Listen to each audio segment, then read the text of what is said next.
எங்க அப்பாட்ட 300 ரூபாய் தான் பணம் இருந்துச்சு. 500க்கு 451 மார்க். நான் என்னுடைய உதாரணத்தையே சொல்லுவது எனக்காக அல்ல.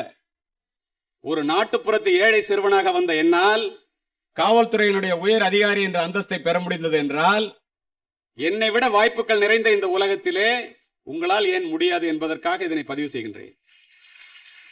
நேரா தஞ்சாவூர் போனோம். மன்னர் சரபோஜி அரசினர் கல்லூரின்னு ஒன்று இருக்கு, உங்களுக்கு தெரிஞ்சிருக்கும், நல்ல கல்லூரி. 320 ரூபாய் கட்டினா சேரலாம் டிகிரி ஆர்ட்ஸ் காலேஜில். மெடிக்கல் காலேஜ் வாசல்ல போய் பஸ்ஸை நிறுத்திட்டான்.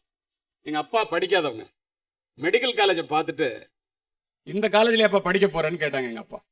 இல்லப்பா, இந்த கல்லூரியில் நான் படிக்க முடியாது, இது டாக்டர் ஆகிறதுக்கு 3000 ரூபா வேணும், மார்க் இருக்குன்னு.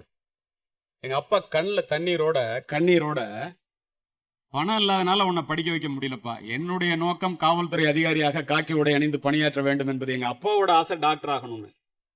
ஆனா அது முடியாதுன்னு எனக்கு தெரியும்ல.